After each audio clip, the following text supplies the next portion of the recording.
बाक्सा जिल्लायाव बिसायख'थि फोसावदिंनो बिक्रम दैमारी आरो कास्टम बसुमतारीनि एन्ट्रि।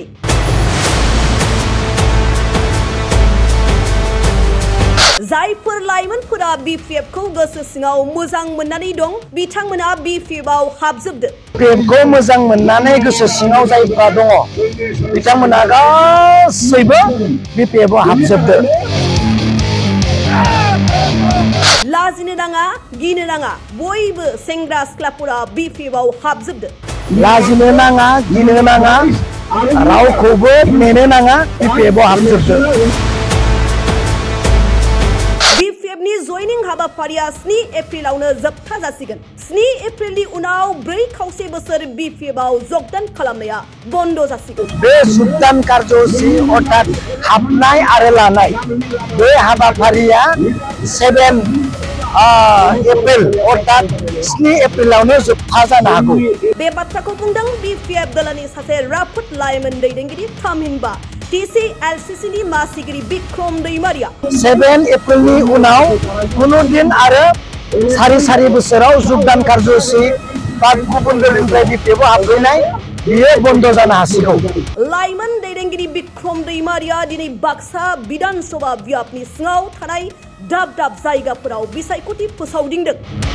बिटिसिनि गोजोन खौसेथि आरो थादनाय गैयै जौगाहोनायनि थाखाय फैगौ 9 एप्रिलाव खुंजानो गोनां विधानसभा बिसायख'थियाव बिटिसिनि गाहाय खुंगिरि हाग्रामा महिलारिनि दैदेननाय बीपीएफ दलनि बिजाथिखौ देरहासार खालामनो खावलायनायजों लोगोसे जायफोर लाइमोन सेंग्रा सिख्लाफोरा बीपीएफ खौ गोसो सिङाव मोजां मोननानै दं आरो हाग्रामा महिलारिजों थानानै खामानि मावनो गोसो दं बिथांमोनखौ 7 एप्रिलनि सिगां बीपीएफ दलआव हाबफैनो लाइमोन सेंग्रा सिख्लाफोरखौ खावलायहरदों बीपीएफ दलनि गोख्रों लाइमोन दैदेनगिरि बिक्रम दैमारिया। मख'नो गोनांदि बिक्रम दैमारिया बिसायख'थि फोसावदिंनाय समाव रायजो राजाफोरनि गोबां अनसायनाय आरो मदद मोननो हादों। आङो दुलाराय बिटिसिनि युथफोरखौ रायजो राजाफोरखौ लाइमोन सेंग्रा सिख्लाफोरखौ खावलायनो सानदों बीपीएफ खौ मोजां मोननानै गोसो सिङाव जायफ्रा दङ बिथांमोना गासैबो बीपीएफ आव हाबजोबदो। लाजिनो नाङा गिनो नाङा रावखौबो नेनो नाङा बीपीएफ आव हाबजोबदो। हाग्रामा महिलारिजों थाफानानै जायफ्रा खामानि मावनो गोसो बिथांमोना बीपीएफ आव हाबनानै खामानि मावदो नङा होमबा।